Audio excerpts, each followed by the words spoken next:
Hi, folks, and welcome to the Meaningful Money Podcast. This is Season 14, Episode 1.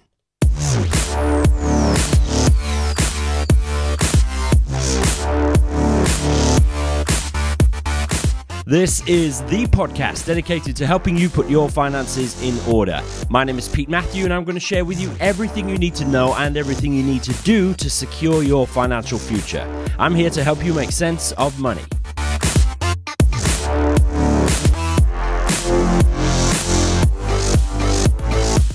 Woohoo! It's another new season here on Meaningful Money. Great to have you with me. Thank you for joining me once again. I've had a few weeks to get this one together. We've had some great in-between episodes in the meantime. Lars Kroyer a couple of weeks ago. Myself and my good friend Kawayan, who's helping me with Meaningful Money now. That was last week.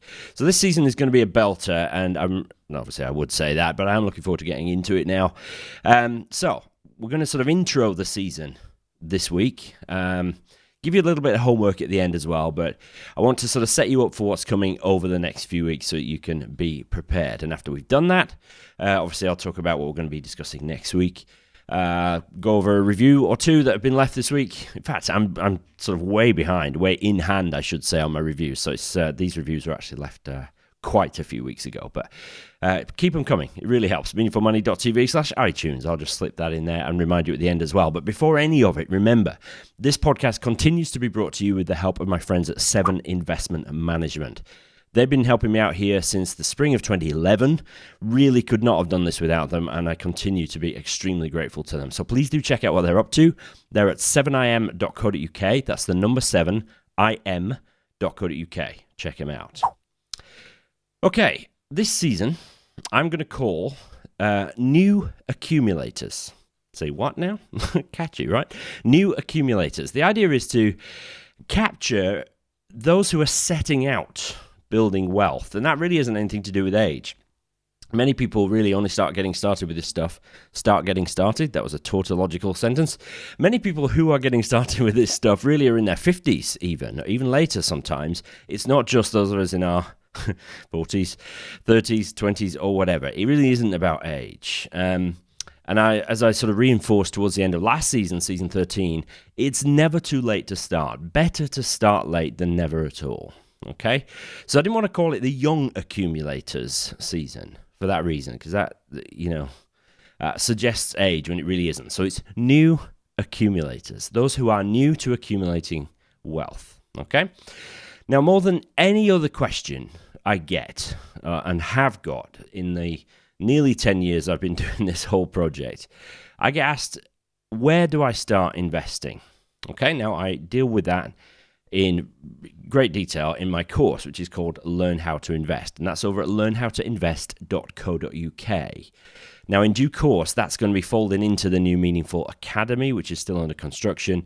But if you do want to buy the LHTI course, Learn How to Invest, you'll get grandfathered into the new Academy and get all the extra stuff in there for free when you do join. So don't feel like you need to wait for the Academy, because you'll actually save money if you don't. So that's learnhowtoinvest.co.uk. There's 25 quid off if you use the coupon code podcast25 when you sign up. So investing is easily the most popular subject here on the show. My conversation with Lars Kroyer a couple of weeks ago, one of the most quickly downloaded episodes ever. So, the more episodes, more copies of that episode downloaded in less time than pretty much any other episode before it. So there's a real appetite for investment stuff, and I want to deal with that in this whole season. Need to lay some groundwork first, though. Like anything, you don't want to just dive in having missed out some really important stuff that you've got to get right first. So we're going to lay some groundwork over the next couple of weeks, then get into some detail and continue to build on this whole thing over season 15, 16, and 17. I already know what they're going to be about, okay? So get me for being organized. So let's dive in and introduce season 14 right now. Okay, so as we build on this whole idea of accumulation, starting to build wealth, we need to start on a sure foundation. Now, you know the drill by now. These seasons are usually 10 weeks long, and this one will be 2. So next week will be episode 2. right? And that will be talking about building on a sure foundation. It's essential to build wealth on a foundation which is strong and secure. There is no sense at all in setting your sights on becoming wealthy one day, only to risk having it all washed away because you can't work for some reason, or you get a nasty diagnosis, or if you're no longer around at all. As well as considering insurance, your personal financial management needs to be in order. You need an emergency fund of some kind, right? And a clear understanding of your regular expenses so that if you need to pull up the drawbridge against some kind of disaster scenario, you can still survive because you know what you have to pay out every month and what you don't have to. So next week, I'm going to be kicking things off properly by giving you some clear steps to take to establish a tidy financial foundation before you set your sights on the long-term prize of effective wealth building. It'll be tempting to avoid that or to skip that week. Do so at your peril, believe me. All right? 21 years of doing my job as a financial planner. You do not want to get caught short without a good foundation before you start building wealth. Week after that will be episode 3, and this is going to be dealing with when to start investing. For those of you who are new to this, often it's less actually about where to start and how to start. It's more about when to actually begin building wealth. When you're brand new to it, the easiest and first thing that we often do is to keep money in cash. And that's a good thing, right? Because certainly we need to build up emergency funds and stuff like that. But there is a point at which we need to look wider than just money in the bank, brave the confusing world of real assets. Okay, so in episode 3, I'll be looking at the triggers, the sorts of things that will let you know that you're ready to start moving on, building wealth for the future. And I want to deal with how much you need to keep in cash, where to keep it, that's really important, how to deal with it if you're part of a couple, all the practical stuff that comes up often as questions, here on email and particularly in the Meaningful Money Facebook group, right? More of which later. So episode 3, when to start investing. After that will be episode 4, and the title of that is If You're Planning to Invest, Don't. Invest in Planning. This line was first coined, as far as I ever heard it, by Justin Urquhart Stewart of 7 Investment Management, my sponsors. He is the legend in the red braces, who is often the financial commentator on the news and places like that. Shout out to Justin, going through some tough things at the minute. But he coined this phrase, if you're planning to invest, don't invest in planning. At least I think he coined it. He may not want to take credit for that. So, just as we got started in episode 3 talking about when to start investing, I'm going to put the brakes on again. Because again, it can be so tempting to pile in, chuck money into investments without much thought. But it can lead to, shall we say, suboptimal outcomes. Far better, in my view, to give the whole process a bit of thought and come up with a plan for your investing. Now, that's not to say that you need to engage in the sort of complex, multi-layered planning that somebody at the brink of retirement might need to do, but some goal setting, timescale planning, maybe reverse engineering from a sort of view out ahead, bring that back to what you need to do today. That sort of thing could really help set you off on the right foot and keep you focused as you go along. It sounds pretty complex there, but it really doesn't need to. Okay.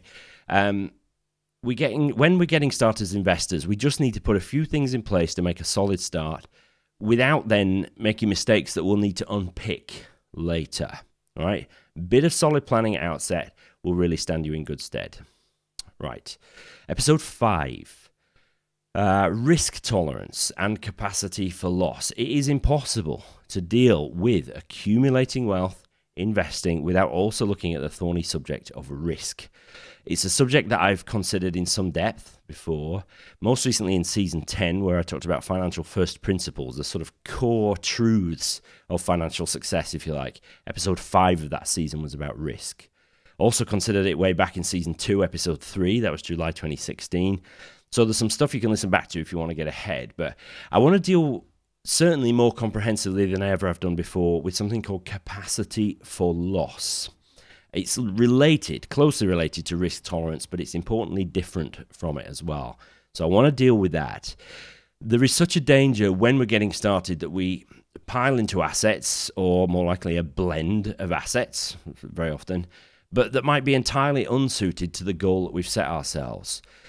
An unexpectedly volatile investment journey, it can lead to unnecessary stress, a greater likelihood of us employing some unwise financial behavior as a result. More on behavior in a minute. So it's really important that we understand risk tolerance, capacity for loss, how that translates into the kind of investments we put together, and how we might respond.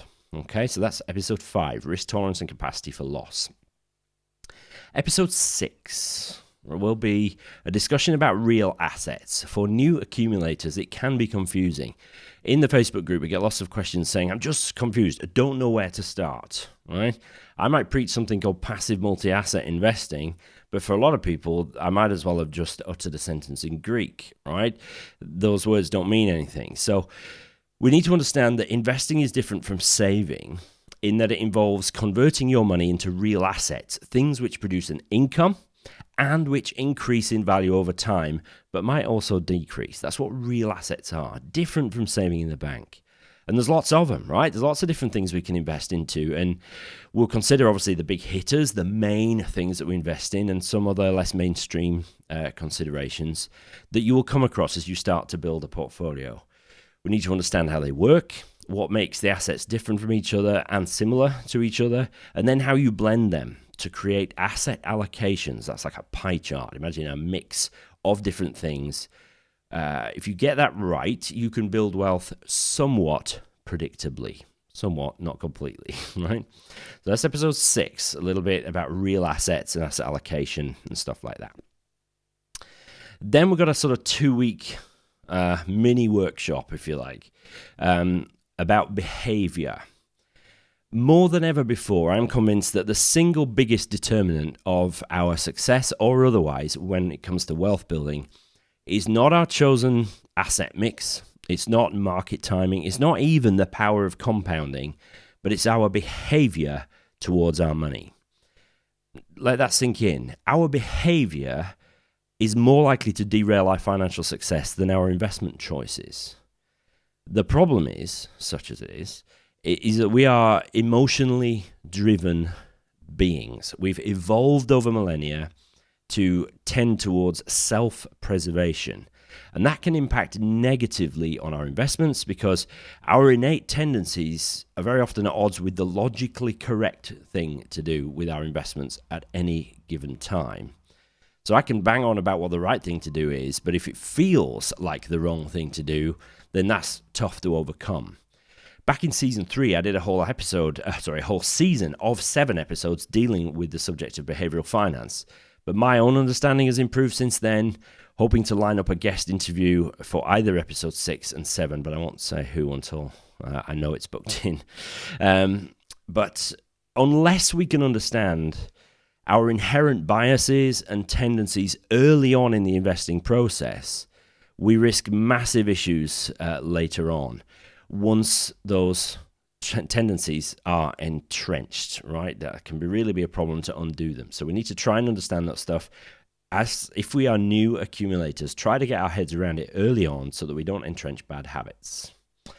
I deal all the time with clients who, no matter how hard I try and make them understand the damage that they might be doing, they revert to bad habits that they've had for years or even decades, right? Far better to get it out right from the outset.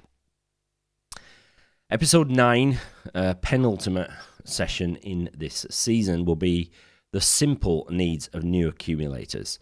By the time we get to week 9, we'll have covered quite a lot of ground, actually. But despite this, I'm convinced that actually investing when at its best is very simple, right? Again, my conversation with Lars Kroyer a couple of weeks ago, he believes exactly the same thing. For most of us, investment is a very simple operation. It's the industry that makes it complex to serve their own needs primarily. So in week 9, I'm going to attempt to distill everything that we've learned so far into some clear, actionable steps for new accumulators, aiming to have some checklists available so that you can choose whichever one that applies to the position you're in, complete the tasks to set yourself off on the right foot. So looking forward to that. Some real tangible, easy to easy to take steps to begin your process as a new accumulator.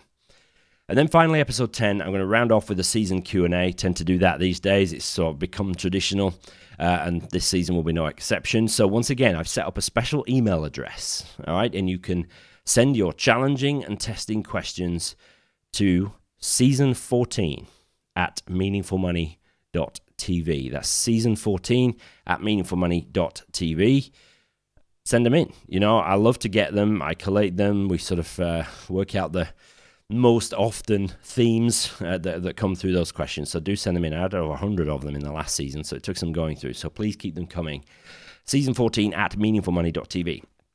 And that's where we're going over the next few weeks. This season will take us to the end of June, incredibly. But as I say, even more incredible is I already know what we're going to be talking about in 15, 16, and 17. I've never been so organized in my life. Again, big shout out to Kawayan for helping me with that. So I got a little bit of homework for you for this season. I think if I left it here just as an intro, I'd feel like I'd shortchange you a little bit. So here's some things to do over the next week or so that you can be prepared for this new season on investing. Okay? So the first thing I suggest you do is to take a risk tolerance test. All right? If you're a new investor and you haven't done this yet, it's worth doing before you really get into some serious investing. Now, there's lots of places you can do it. My favorite at the moment is meaningfulmoney.tv/myrisktolerance. All right? I'll put a link in the notes, obviously, so you don't have to remember all these. Now, that will cost you 30 quid per head to get your risk tolerance done. But don't be cheap on this, right? This is your future we're talking about. So 30 quid to get a properly scientific, professionally thought through risk questionnaire done is money extremely well spent. It'll give you a really good baseline for your planning going future. I don't get anything out of that. Okay, it links to the good people at Finametrica, who have an industry-leading risk tolerance system. It's a globally recognized, very academically robust risk tolerance questionnaire. So meaningfulmoney.tv/myrisktolerance will take you to that. I don't get anything out of it. I just really like what they do. Okay, I should probably talk to them about hooking up some kind of a deal, right? So take a risk tolerance test if you haven't already. Okay, it'll really help. Second thing I'd like you to do is to think a little bit about some goals. Now, spend some time thinking about what you really want to achieve with your finances. If we're going to accumulate, that's got to be for a purpose, right? It's got to be for a reason. I would never in a million years work with a client here at Jackson's who said, you know what, I just want to be rich. I want to have loads of money.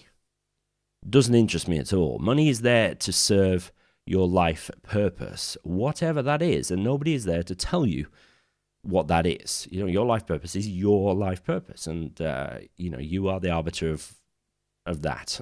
Nobody else can tell you otherwise.